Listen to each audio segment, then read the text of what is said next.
están, bueno, está Pedro y está Omar, el príncipe, ahí conectado, entonces ahí cuando lo podamos ver. La idea de esta, ya cerrando, ¿no? La última mesa, digamos, pensando en la política agraria. Por eso invitamos, bueno, dos, con la visión, una más también pensando en la visión del productor agropecuario en Omar. Se escucha, ¿no? Omar Príncipe, arranca él, después cerramos Pedro, así. Omar Príncipe es presidente de la Federación Agraria Argentina, productor agrario, así que directamente pasemos no más o menos 20 minutos o más, cualquier cosa te voy marcando el tiempo. Bueno, Dale, bueno, sí. ¿Me escuchás? Sí, sí, se escucha. Bueno, muy buenas tardes a todos, a todas. Realmente un verdadero gusto participar de esta jornada, de este taller. Agradecer, bueno, la invitación a Ernesto principalmente, que fue el que me hizo llegar la invitación, la posibilidad de poder hablar. También digo, felicitar a la universidad de realizar este tipo de debates y de poner, me interesa muchísimo, ¿no? este tema, de poner en debate y en la agenda, una agenda pública, el tema bueno, de la cuestión agraria, de la evolución, como dice parte, digamos, de la invitación, ¿no? Cómo fue la evolución en América Latina de la cuestión agraria, de los mercados internos, de la exportación, del cambio de los actores sociales en esta última década. Así que, bueno, mi visión un poco como con la experiencia de dirigente agropecuario, de dirigente que provengo del movimiento cooperativo, y también como agricultor, pequeño agricultor familiar, pequeño agricultor chacarero. Yo vivo en el campo, vengo de una familia de agricultores, de mi abuelo, mi padre, y vivo en la zona rural del sur de Santa Fe, en un pequeño pueblo de Villa Luisa. Como para poner en contexto mi experiencia basada, digo, en la experiencia gremial, también con la experiencia como agricultor. Y digo que está muy bueno abrir una agenda, porque en la Argentina, que digamos, todo el mundo coincide en que el sector agropecuario se dice, el más dinámico, el más importante productivamente, económicamente del país. Digamos, es muy llamativo, y yo hoy me voy a hacer unas preguntas que quiero dejar, digo, unas preguntas para este debate, para este taller, de por qué hay tantos temas de la cuestión agraria en la Argentina, siendo tan importante, que no se discuten, que no están en la agenda diaria, no están en la agenda anual, no está en la agenda política de los partidos políticos, y también, muy llamativamente, también esa agenda casi es desconocida por muchas de las entidades que representan a los productores agropecuarios. Si ustedes miran y hacemos un recuento de los últimos tiempos, de lo que pasa en la agenda agropecuaria de la Argentina, se habla y se dice que Argentina es un gran exportador de commodities, que es un gran exportador de divisas, el sector agropecuario, que necesitamos, digamos, se habla de que la producción agropecuaria necesita cada vez menos Estado, cada vez se pide que se deje trabajar a los productores agropecuarios libremente, y que es un sector como el más exitoso del modelo productivo de la Argentina. ¿Y en qué se basa todas estas afirmaciones? Bueno, se considera, y realmente es así, ¿no? Que la Argentina produce uno de los fundamentos en donde se basa que es un éxito el modelo agrario en la Argentina, y que en las últimas décadas, especialmente en los últimos 30 años, especialmente los granos, han tenido un crecimiento realmente exponencial, y es realmente así. Digo, en la década del 80, Argentina producía entre 40 y 45 millones de toneladas de grano. Eso fue creciendo y en la actualidad estamos entre 130, 140, 145 millones de toneladas de grano. Eso se explica con la producción especialmente de soja y de maíz, que entre estos dos cultivos son casi 100 millones de toneladas de granos, y después cultivos como el girasol, el trigo, el sorgo, que suman a ese volumen y llegamos a los 140, 145 millones de toneladas de grano. Pero realmente es un crecimiento enorme de la producción de granos en la Argentina. En 30 años pasamos de 40 millones a 140 millones de toneladas de grano. Esto ha tenido y tiene unas consecuencias que habría que analizar y que no están dentro de esta agenda. ¿Cómo creció esta producción de granos en la Argentina? Gran parte de ese crecimiento fue quitarle muchísimas hectáreas a otras producciones, al sector ganadero, por ejemplo. El sector ganadero ha perdido muchísimas de las hectáreas de los campos que eran ganaderos, que pasaron a ser campos agrícolas. La expansión agrícola produjo ese corrimiento del sector ganadero. También hay una gran parte, miles de hectáreas, que ganó la producción agropecuaria a través de la deforestación, principalmente en las provincias del norte, ¿no? Chaco, Santiago del Estero, Salta, también algo de Córdoba, Corrientes, pero es uno de los factores también de este crecimiento. Este crecimiento de la producción de granos vino acompañada también de un modelo de concentración productiva y una desaparición casi sistemática de agricultores en la Argentina. Todo esto es digamos, ya el primer factor que vemos que de este modelo tan exitoso como se vende, empieza a tener algunos síntomas que preocupan. Y esto realmente son números alarmantes. Así como hablábamos que en 30 años la producción aumentó exponencialmente de grano, también la desaparición de productores en estos 30 años fue muy fuerte. Basado en los censos de la Argentina de 1988, los productores en la Argentina éramos 421.000 productores en el país. Y censo tras censo, que se hacen cada 10 años, esto fue desapareciendo, los productores fuimos desapareciendo vertiginosamente. En el último censo del 2018, los productores éramos nada más que 230.000 productores. Pero eso marca la desaparición el 42% de los productores en 30 años en la Argentina. Y en algunas provincias, por ejemplo, como en la provincia de Santa Fe, que es centro, núcleo, digamos, de la producción agropecuaria, una de las zonas más ricas de la Argentina, ese índice es aún mayor, del 42 pasa al 48% de los productores que desaparecieron en estos 30 años. Pero es un modelo que aumentó la producción de granos, pero desaparecimos la mitad de los pequeños y medianos productores en la Argentina.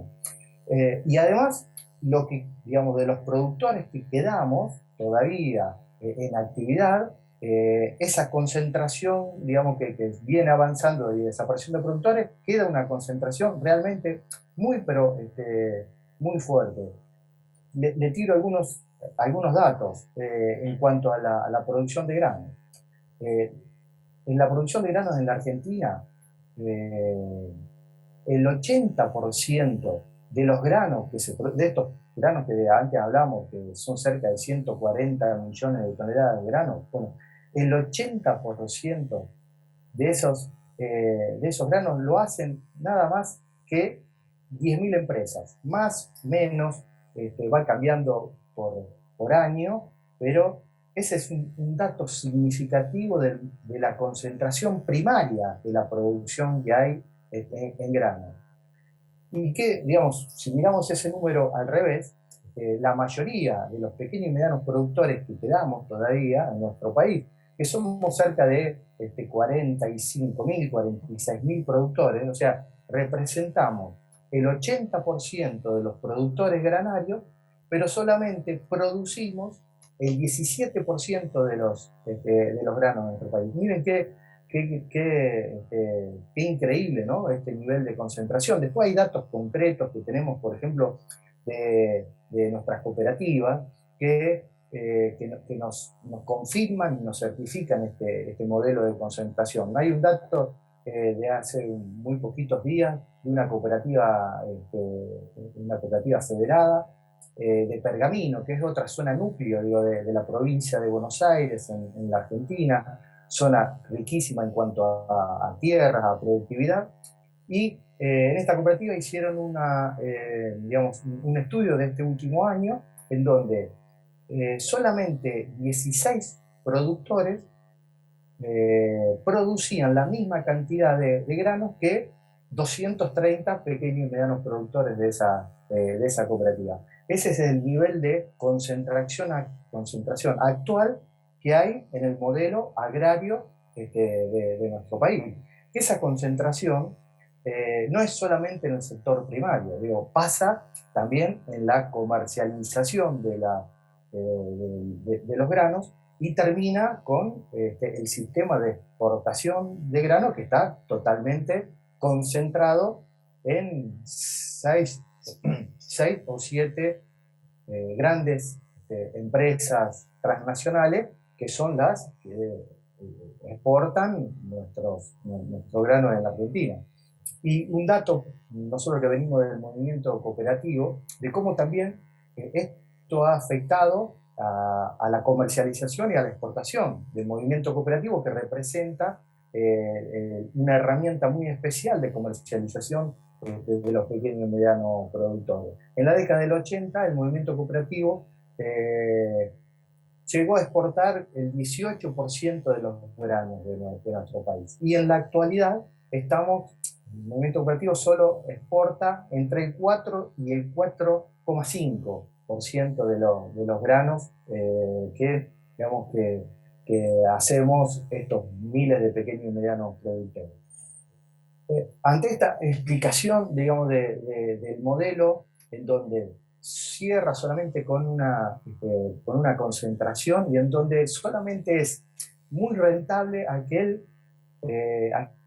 empresa, aquel pool de siembra, aquel fideicomiso, que es lo natural que se ha, digamos, establecido en nuestro país como una producción a escala y que ha desplazado a los pequeños y medianos productores.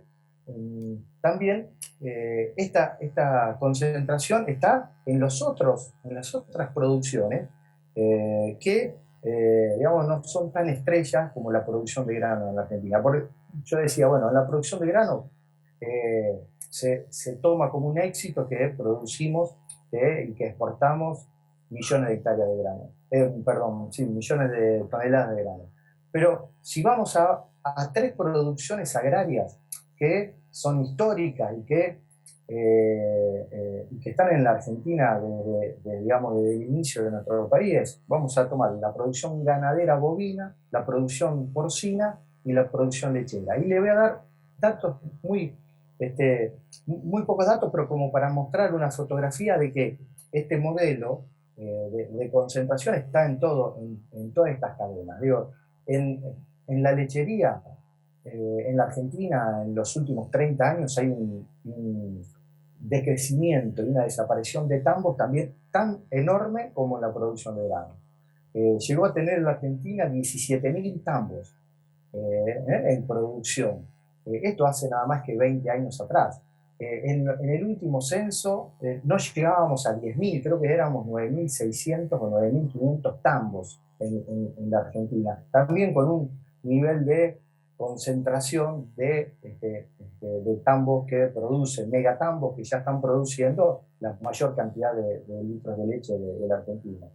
Es muy similar y casi doloroso lo que pasó con la producción de cerdos en la Argentina, que también viene con producción estancada. En los últimos 5 o 6 años hubo como una especie de expansión y de empezar a producir algo más, pero nos tenemos que preguntar quién está produciendo la carne de cerdo en la Argentina. Eh, el 2% de los productores de cerdo de la Argentina explican el 35% de la producción. Miren qué nivel de concentración que hay también en la producción de cerdo. Le da un promedio, ese 2% de productores, que son mega granjas de porcinas, de un promedio de unas 1.350 madres, digamos, por granja. Y a su vez, yo le doy datos concretos que tenemos nosotros de nuestras cooperativas, que en su momento fueron la creación de cooperativas de cerdos, de producción de cerdos, fue una alternativa que tenía el pequeño y mediano productor para diversificar su producción, y en donde también generaba trabajo, generaba mano de obra, y también generaba un trabajo familiar que posibilitaba que los pequeños y medianos productores se queden en su campo, en su chacra. Le quería dejar este dato. En el 2010, 2011, nosotros fundamos, dentro de la Federación Agraria Argentina, en ese momento nosotros estábamos en la conducción de la entidad, una cooperativa en la ciudad de Chamás, que está también en el sur de Santa Fe, y a través de un fondo rotatorio en que los productores iban devolviendo ese fondo, iban adquiriendo infraestructura, instalaciones, genética, nueva genética, y a ese fondo pudimos llegar a más de 600 pequeños y medianos productores. El fondo tenía digamos, como un límite, como una explicación que podía ser para productores pequeños de hasta 50 madres. Digamos, si era un productor de más de 50 madres, no accedía a este fondo rotatorio. Esto es en el año 2010-2011. En el año 2020, en un nuevo relevamiento que la cooperativa hace anualmente, de esos 600 productores, solamente quedaron 35 o 40 productores. El resto de los productores dejó de hacer la producción de cerdo. Y esto fue con cambios drásticos que se dio en distintos momentos en los últimos 10 años, políticas que de un día para el otro cambian las reglas de juego. Por ejemplo, un día se sacó las retenciones del maíz que tenía un nivel determinado y se puso retenciones cero para el maíz de ese día para adelante. Imagínense que le aumentó el 33 o el 35% de los costos en forma automática a los productores de cerdo, sin ningún tipo de red de contención ni otro tipo de política de asistencia para poder solventar ese golpe, ese cambio rotundo de costo. Esto fue uno, digo, de las razones, digamos, y otras de falta de políticas, por supuesto, falta de política pública para el sector. Y para terminar, digo, para redondear y dar datos así, algunos datos para redondear el tema de la concentración de toda la producción agropecuaria en la Argentina, que quería quedarme con el tema de la ganadería bovina, que también es, digamos, cuando se habla, bueno, las carnes argentinas es el modelo de la mejor carne, la carne que podemos exportar al mundo, somos famosos por la carne argentina.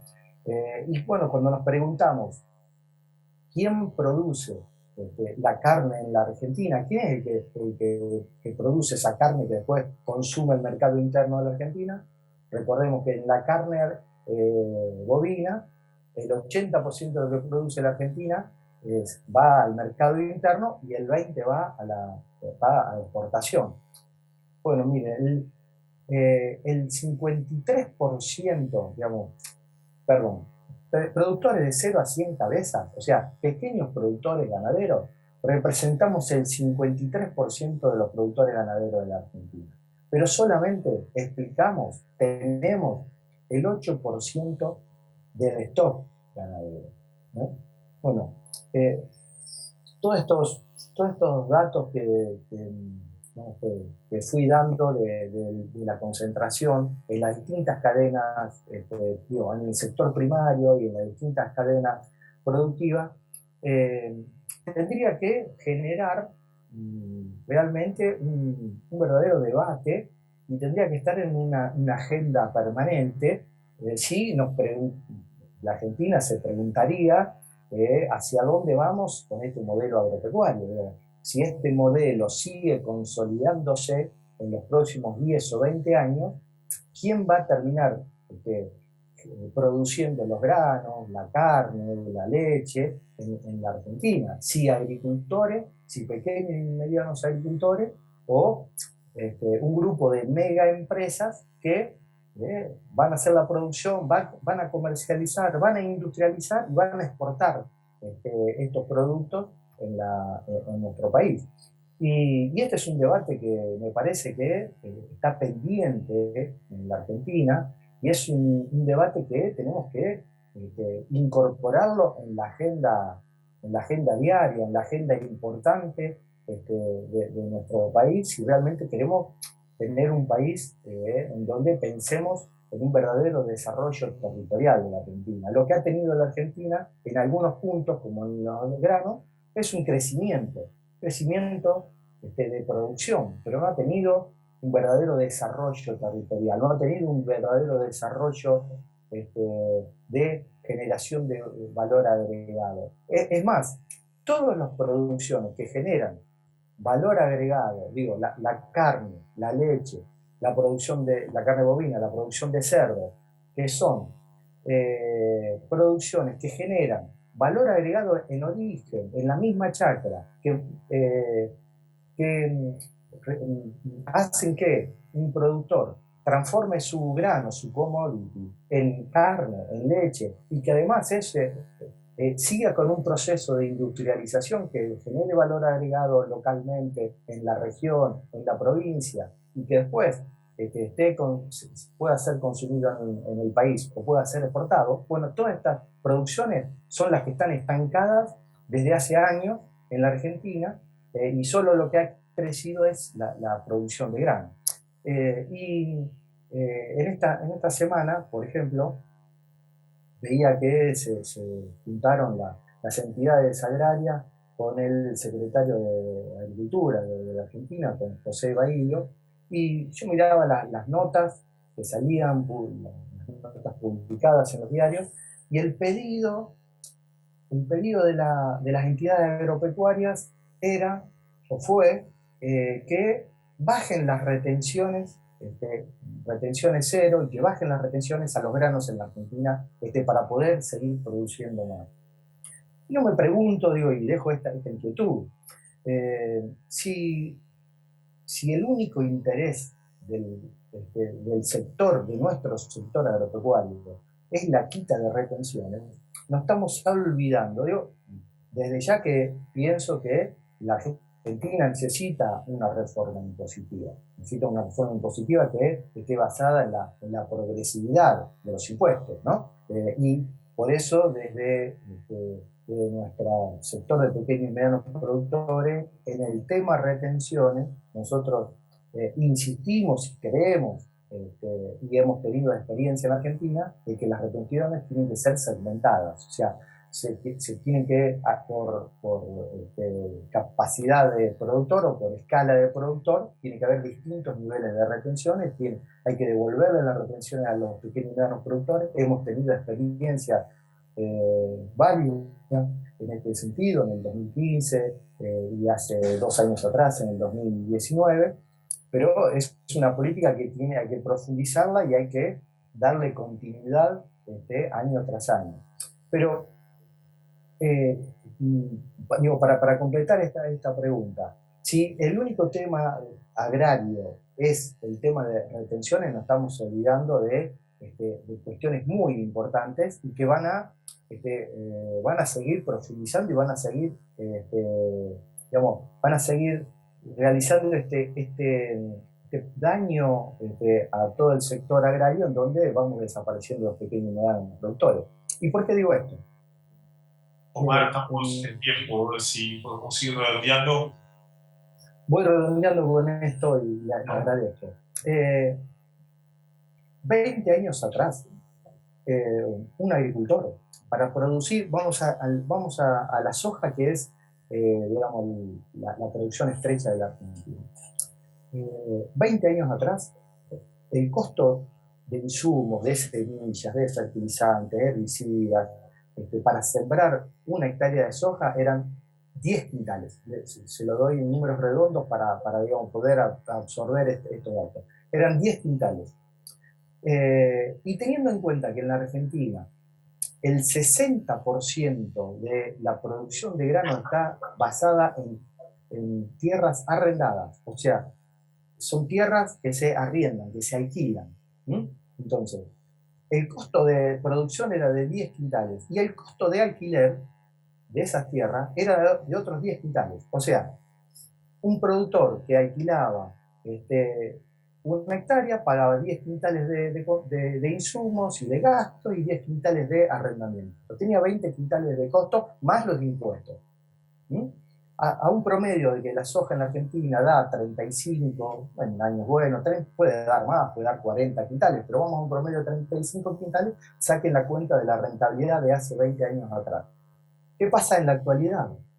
El costo de esos insumos, el costo de implantar una hectárea de soja se fue a 17 quintales por hectárea. Y el costo de arrendamiento también se fue como mínimo.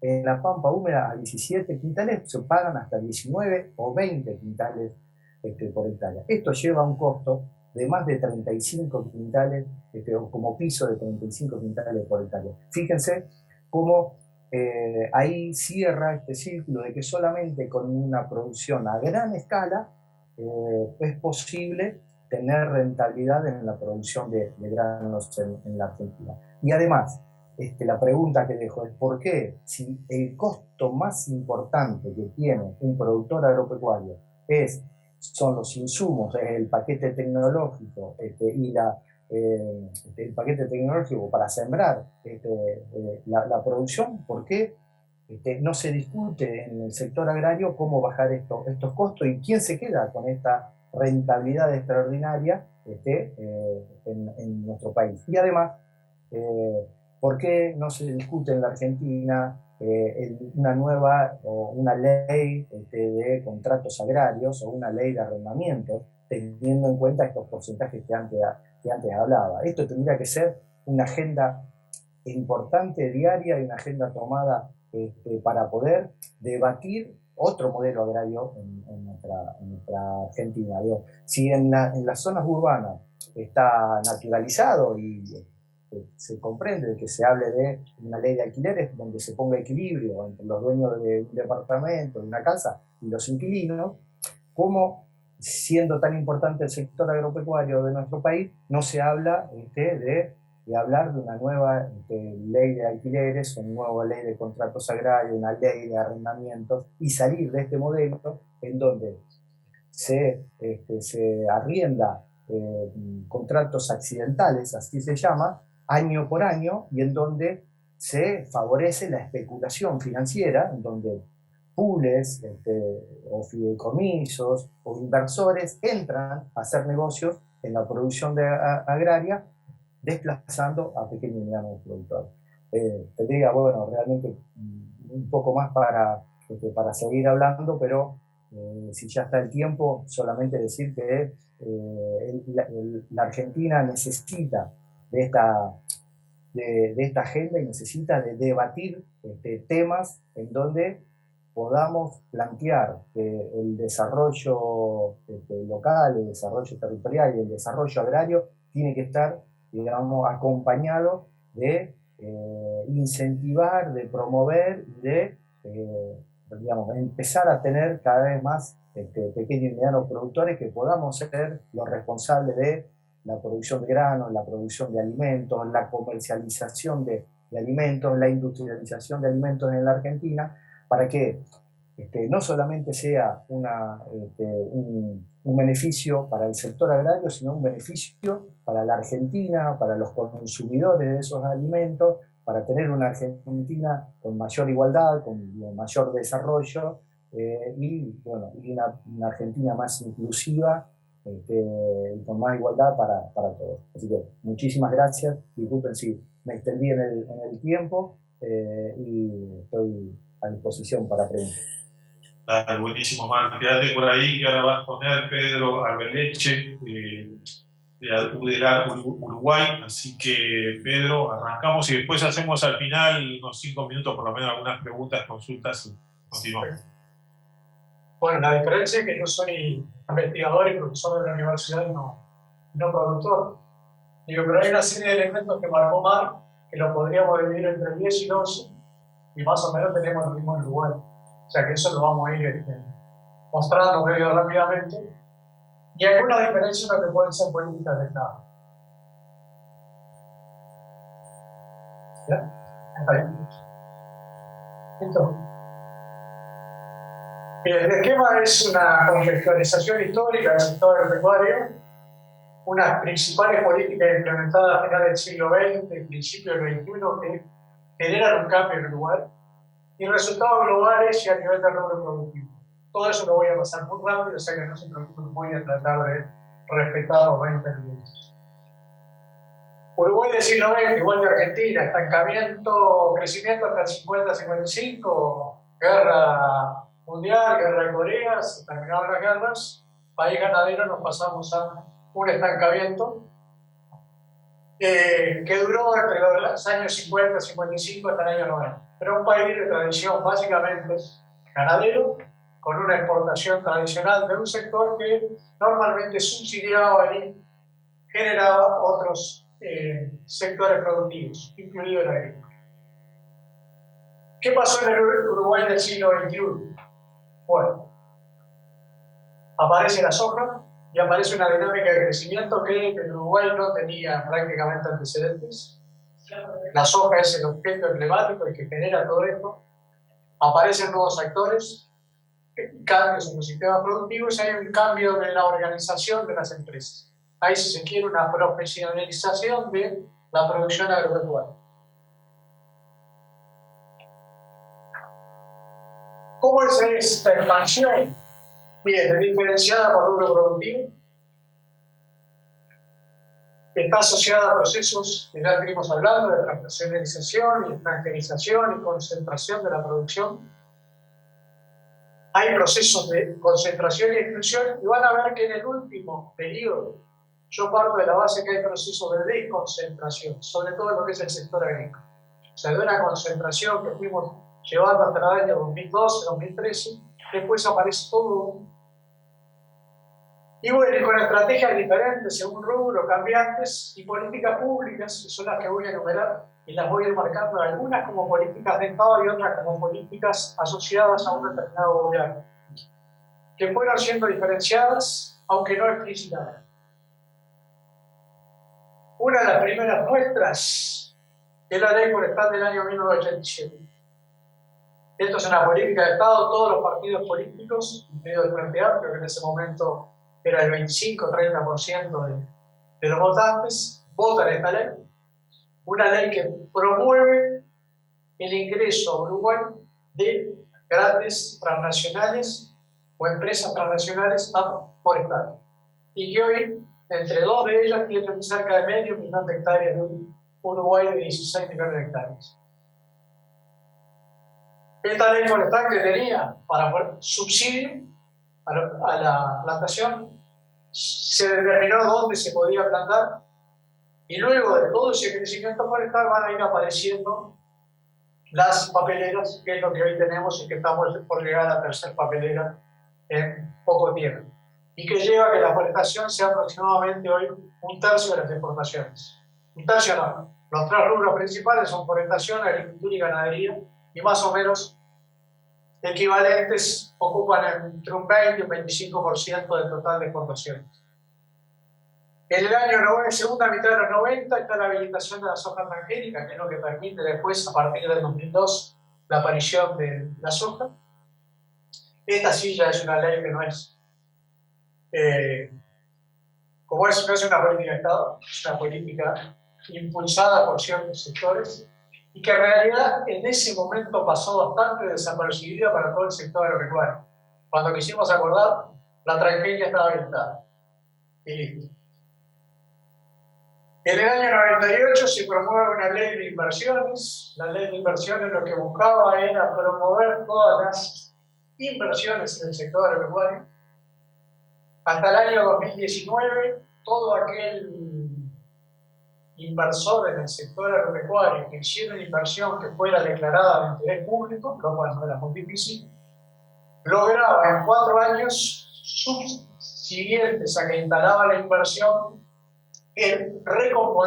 recuperar hasta un 40% de la inversión. ¿Cómo? Por deducciones del impuesto a la renta de actividades económicas, del impuesto a la renta.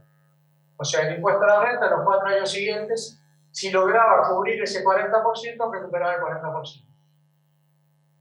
Llegamos a la pandemia, eso que se había que hacerlo en 4 años, hoy se puede hacer hasta en 10 años, se puede recuperar hasta el 100%. Todas las inversiones, básicamente en stock de granos, o sea, silos y plantas de silos, y el riego en Uruguay está basado básicamente en esta ley. Y acá no subsidiamos o no beneficiamos a pequeños productores, sino que beneficiamos a Cargill, beneficiamos a un conjunto de empresas que están en el sector de comercialización de granos. Y actualmente se está fomentando el riego. Hoy el maíz en Uruguay, el maíz con riego, llega prácticamente al 12 o 13% de su área, y donde mucho de esa inversión se está haciendo a través de fideicomisos. En el año 91 se modificó la ley de arrendamientos. ¿Cuál fue la modificación de la ley de arrendamientos del sector agropecuario? Permitir que los plazos fueran menores, hasta de 1 año, y que lo que estaba valuado en pesos se pudiera hacer en dólares, en productos o en lo que sea. O sea, el contrato se podía hacer en cualquier cosa. Y eso me permitió toda la incorporación de la soja con arrendamientos cortos entre sí. El crecimiento de la soja nos generó grandes problemas de manejo del suelo, de uso del suelo, nos estaba generando erosión. Usando una vieja ley que viene del año 37 del uso y manejo del suelo, se reglamentó entre el 2011 y 2013 con una estrategia muy interesante del gobierno de ese momento, que era el gobierno del Frente Amplio, de incorporar a la gran empresa en este proceso. Entonces, ¿qué ocurrió? Todo productor que plante más de 100 hectáreas agrícolas debe hacer una declaración de su rotación de cultivos, y esa rotación de cultivos no puede superar un cierto límite de erosión, el cual está hecho por un programa que se llama UNRUTE, que fue realizado por la universidad. O sea, ese programa lo que hace es mide lo que se plantea, si supera el límite de erosión, no se puede hacer. Y el control es sí. El control es satelital, y por distintas formas el control se hace. Esa en realidad fue una de las políticas, que fue política de Estado, que permitía controlar de alguna manera nuestros recursos. Esto por mitad de los 90, 95, la habilitación a la compra de tierras por sociedades anónimas. Esto después fue derogado por el gobierno del Frente Amplio, pero obviamente que fue derogado de aquí para adelante. Hacia atrás, las sociedades anónimas compraban tierras y entraron en todo el sector agropecuario. Algunas más. Hoy lo hablé de una política sanitaria de creación del Sistema Nacional de Información Ganadera, muy importante, que fue mejorando la calidad de la carne. Y acá es política de Estado. Esto es, todos los partidos están en esta política que incluye la trazabilidad de animales a partir del 2019. todo animal que se importa, se produce, se consume en un lugar, yo puedo saber en qué lugar nació, qué comió y qué fue durante todo el proceso. Y eso hay una trazabilidad que lo sigue el sistema de información ganadera. Una política en busca activa, en busca de acuerdos comerciales, nuevos TLC, se está negociando un TLC con China, tuvimos algunos líos con el Mercosur, tratando de salir del Mercosur, buscando de alguna manera acuerdos comerciales. Y ahí hay una política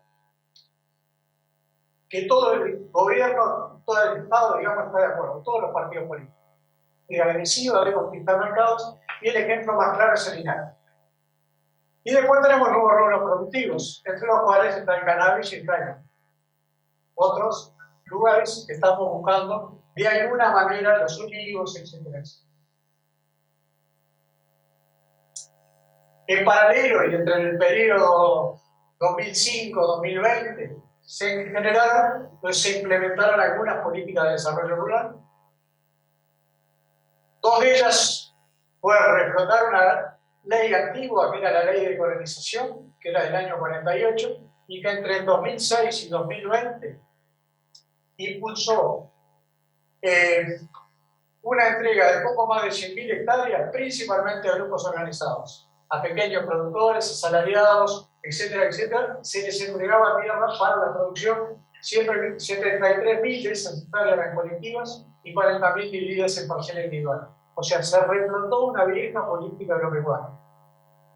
A partir del 2020, no sé si por la pandemia o por el cambio de gobierno, esta política prácticamente se desactiva y hoy colonización prácticamente no está entregando más tierra. Y está incluso viendo si no empezamos a echar para atrás un montón de cosas que se habían hecho. Y la siguiente, la ley de descentralización del año 2007, que crea la Mesa de Desarrollo Rural. ¿Qué es la Mesa de Desarrollo Rural? La participación activa de los pequeños productores o las organizaciones rurales en la generación de la política. Se crearon a nivel de todo el país 41 mesas en las que participaban más de 450 agremiaciones y donde participaban las agremiaciones de base, organizaciones de base. Prácticamente las organizaciones de segundo grado no participaban acá. O sea, fue una política muy activa donde se llegó a generar ciertos... Esto en realidad el gobierno actual sabe que es interesante, sabe que por esta mesa de desarrollo rural sigue llegando a la población y las ha mantenido. Pero depende mucho del emprendimiento, la forma que tenga de actuar el coordinador del Ministerio de Ganadería, que es el que la dinamiza. Bien, veamos los resultados de estas políticas. Crecimiento del PBI agropecuario, que esto está del año 2005 al 2019, hay un crecimiento realmente importante del PBI agropecuario. Y esto está en pesos montando, no está en dólares, está en pesos montando. Crecimiento de las exportaciones, y como miran ustedes al final, la celulosa pasa a integrar una parte importante de esa exportación. El 75-80% de las exportaciones uruguayas son de origen agrario, con distintos grados de procesamiento. Pero hay un crecimiento muy importante de las exportaciones, que tienen esa bajada en la pandemia 2020 y después vuelven a recuperar su crecimiento. Pero también la concentración existe. Entre el 2000 y el 2011, que es nuestro último censo, al igual que lo que planteaba Omar hace un ratito, en Uruguay cayeron el 21% el total de explotaciones agropecuarias, y eso es un 31% en aquellas que están de más de 100 hectáreas. En el año 2022 estamos haciendo un nuevo censo y supuestamente estas 44.000 deben quedar en muchas meses. Pero no teníamos cifras como para decir cuándo. Lo que decía con respecto a las sociedades anónimas y demás, en el año 2000, las sociedades en el sector agropecuario eran el 1% y ocupaban el 1% de la superficie agraria. En el 2011 pasaron a ser el 15% y ya ocupaban el 43% de la superficie agraria. Sociedades anónimas que muchas veces uno las adjudica son extranjeros. No necesariamente son extranjeros. También hay sociedades anónimas de Uruguay. pero hay un componente muy importante de extranjeros y donde perdemos la pista de quiénes son. El precio de la tierra y la renta, que hoy preguntaba él. Y aquí tenemos. De $500 promedio en Uruguay en el año 2000, nos vinimos a casi 4.000. Y nos quedamos. Si bien el sector agropecuario, la soja y demás empezó a caer, en Uruguay el precio de la tierra no cae. Se mantiene bien. Y con una fuerte presión de inversión extranjera. Hay una que es fácil de identificar, pero otra que es bastante difícil de identificar. O sea, en Uruguay están los organizadores de empresas que consiguen un inversor, le compran el campo, se lo organizan, se lo explotan, etcétera, etcétera, se lo manejan y si quiere venir de vacaciones en el verano puede venir y después se va. Pero es una organización que le maneja explotación y hay 3 o 4 empresas dedicadas a eso.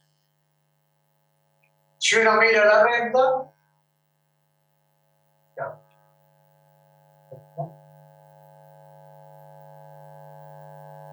Ahora, la evolución de la renta es bastante similar, salvo que después del 2015, cuando cae el precio de los combustibles, el precio de la renta cae. ¿Por qué? Porque este valor de la renta está muy asociado a la soja. Entonces, ¿qué pasa a nivel de los rubros productivos? Para ser bastante rápido y sencillo. La agricultura cerealera y oleaginosa. Miren ustedes lo que es entre el 2000 y 2020. La soja era inexistente en el año 2000. La agricultura era de unas 300.000 hectáreas. Hoy andamos en el millón y algo de hectáreas agrícolas con cerca de 900.000 hectáreas de soja. Producción de soja y crecimiento de soja que sigue aproximadamente lo que es el precio del commodity a nivel internacional. Sube la soja, sube el área de soja. Ahora estamos en una nueva primavera, supuestamente, de precio que vuelve a subir el precio de la soja. Y aparte, los últimos 2 o 3 años, ha encontrado su compañero perfecto que es la colza. La colza canora. Uruguay también hace 10 años no tenía nada de colza, hoy andamos en los 250.000 hectáreas. Y no se planta más porque no hay semilla. Esa es una de las causas. Esto mostrando los distintos cultivos, la soja es lo que está en verde, el trigo más o menos se ha mantenido y tuvo su expansión, sobre todo en 2010, 2011, con el incremento de los precios del trigo a nivel internacional, pero más o menos son todos productos que hoy siguen hacia la exportación. Cambiemos a la exportación. Y esta es la evolución de la exportación. En el año 75 teníamos acumuladas alrededor de 500.000 hectáreas y hoy ya andamos en 1.300.000. Este 1.300.000, 250.000 son de UPM, aproximadamente en números redondos, 250.000 son de Montes del Plata, que es la otra transnacional, y unas 200.000 andan entre fondos de inversión y otros inversores importantes a nivel. Esta es la evolución del PIB, lo que es la parte de deforestación nivel campo, lo que es silvicultura, extracción de madera y servicios conexos. Como se ve a partir del 2013-2014 es el mayor incremento.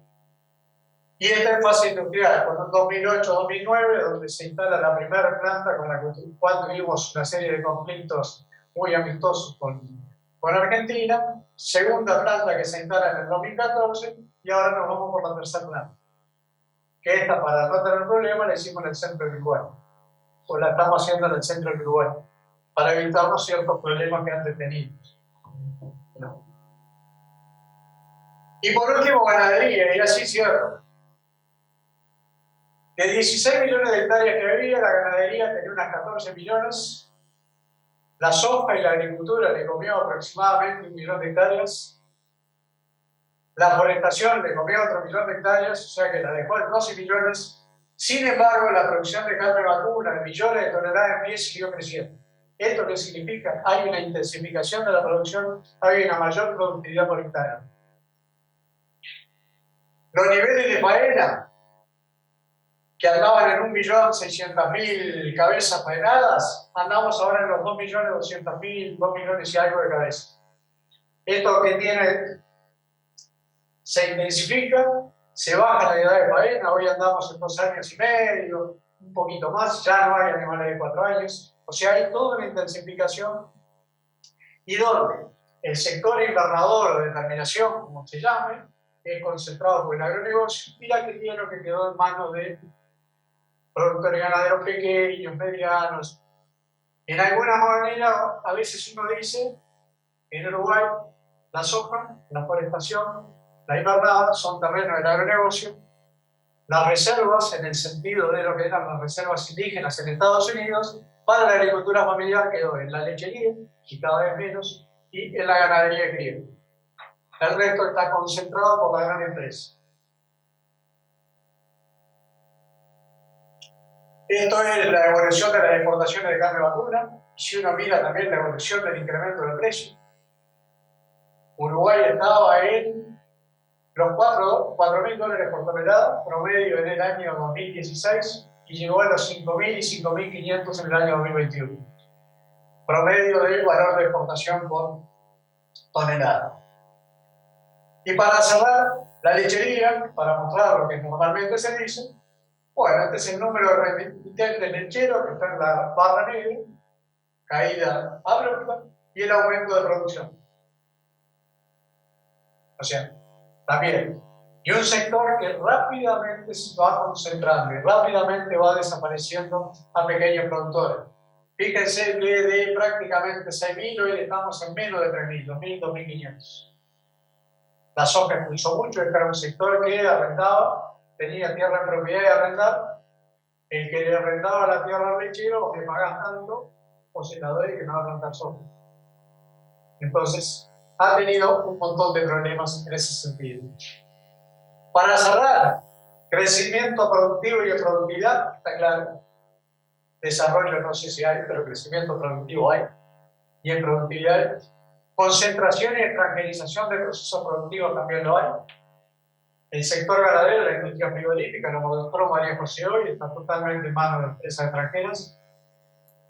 La comercialización agrícola son el ABCD, las 4 grandes empresas, Bunge, Cargill, ADM y Dreyfus.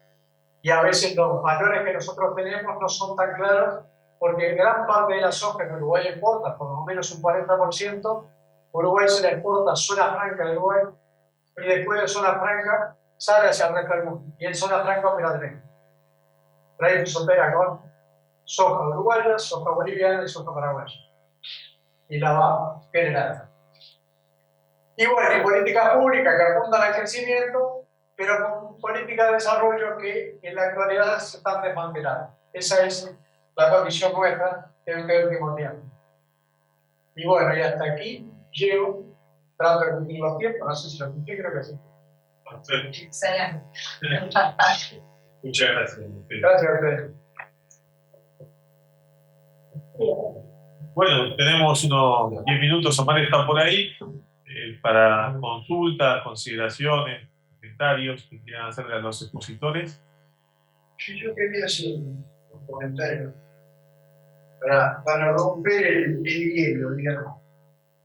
No, porque no sé si a los demás compañeros acá por Zoom las cosas que plantearon tanto Omar como Pedro le resultaron tan claras como a mí. Pero digamos, a mí se me forma la imagen de que se está reconstruyendo una oligarquía exportadora. Y eso, digamos, tiene consecuencias graves porque la gobernanza, digamos, la gobernabilidad pasa a tener un eje en un bloque económico y político al cual, digamos, mucho no le interesa el concepto digamos, de participación popular, digamos. Es decir, porque yo no conozco mucho, por ejemplo, el caso de la Federación Agraria en materia histórica, en historia de la Federación Agraria, pero sí algunas cosas, varias, digamos, he leído de Federación Agraria cuando estaba al mando de la Corporación Argentina de Productores de Carne.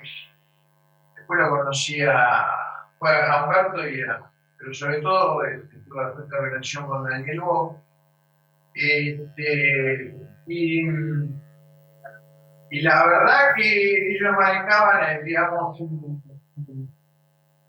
una modelización política y económica muy diferente de la que está siendo predominante en el sector agrario.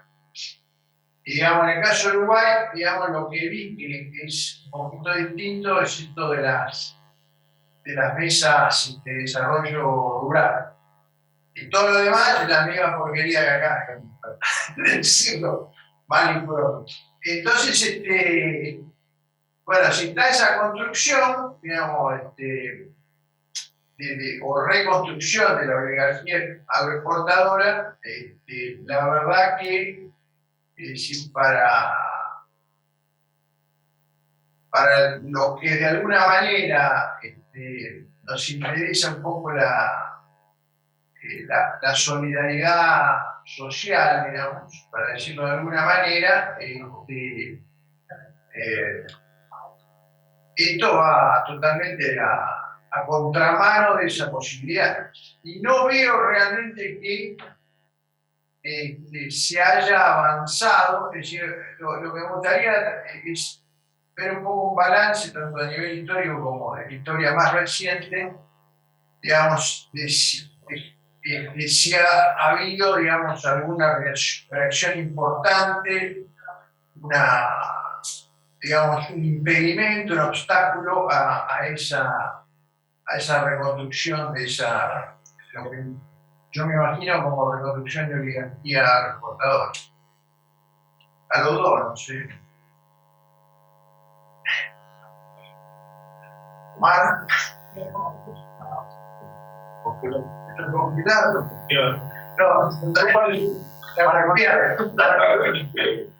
Para contestar, yo no sé si vamos a hacer una oligarquía, la reconstrucción de la oligarquía, sino vamos a una generación de grandes corporaciones que empiezan a manejar el sector y grupos de inversión que manejan el sector.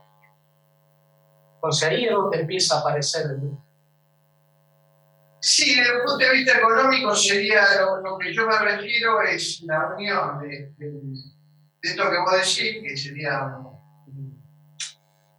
un oligopolio agroexportador, y desde el punto de vista político sería sí, la gobernabilidad en función del poder económico, manda un poco también correspondiente a ese oligopolio agroexportador. Digo, en los últimos 4 o 5 años, en Uruguay se empezó a utilizar la ley de fideicomiso. ¿Qué hacen los fideicomisos? ¿Cómo se genera un fideicomiso? Te nombro 2, que no te voy a dar el nombre, pero existen 2, que son una empresa de estas vinculadas a los grupos transnacionales, una incluso vinculada en su momento a los grupos, genera un fideicomiso para compra de tierras,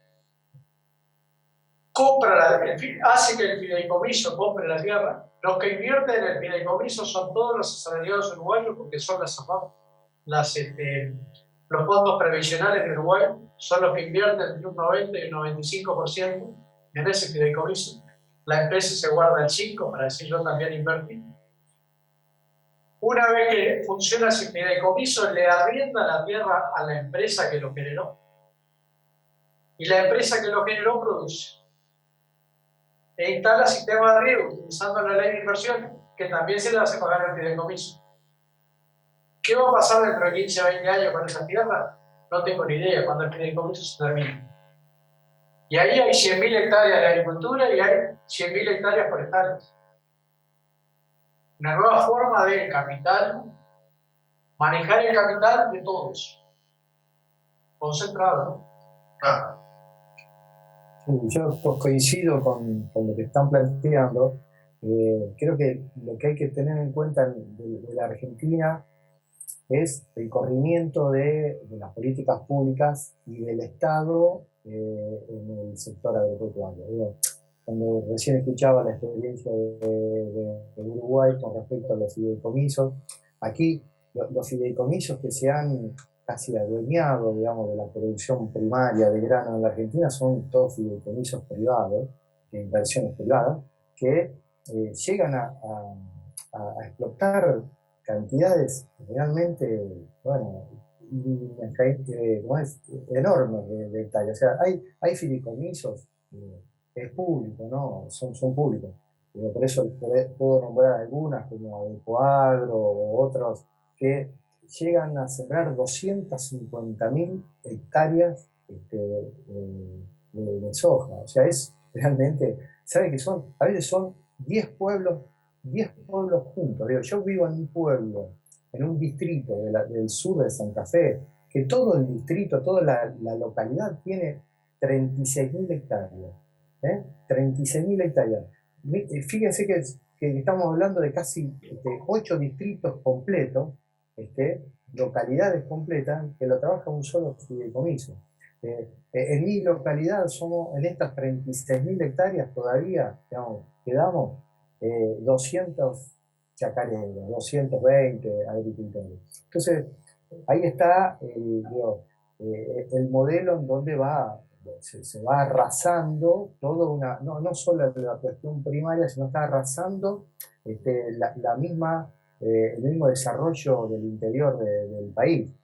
Y esto está acompañado por un discurso digamos, que ha aprendido en el sector gremial, en el sector agrario, en donde lo que prima es decir, el Estado no tiene que participar o tiene que participar lo menos posible del sector agrario. Y esto es justamente, digamos, lo que va a favorecer más concentración. Le doy un dato así de esto, como cuando decimos cosas increíbles que pasan en la Argentina. Es decir, ¿cómo?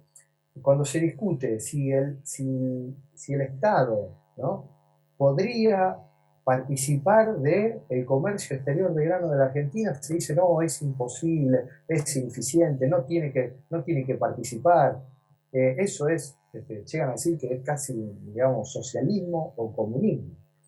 Pero en la Argentina, el mayor exportador de granos, o sea, que tiene un puerto propio acá en Rosario, en la Argentina, es COFCO, que es el Estado chino. Pero el Estado chino se ha, por decir así, ha abierto los ojos y ha dicho, bueno, nosotros ponemos un puerto en la Argentina porque le vamos a comprar los granos en la Argentina de soja, lo vamos a exportar nosotros mismos, vamos a hacer el negocio nosotros, y lo vamos a llevar a China, que ahora ni siquiera, antes molían un poco de soja acá, ahora directamente llevan los granos, lo van moliendo en los barcos y llega molida la harina de soja a China. Digo, se entiende que el Estado, cuanto más ausente está, bueno, mayor propicio hace esta concentración de toda la cadena. Eso me hace acordar también a los británicos, ¿no? Pero por lo menos los británicos ponían los trenes, y los chinos eran los puertos, y después nosotros nos arreglamos para llevar la mercadería hasta el puerto, ¿no? Así que la cosa no. Quiero decir que no es responsabilidad de los chinos, es responsabilidad de una falta de política de Estado, es decir, ¿qué hacemos nosotros como Argentina frente a esta situación? ¿Cuál límite ponemos? O si podemos empoderarnos nosotros de este sector que es tan importante para el ingreso de divisas del país.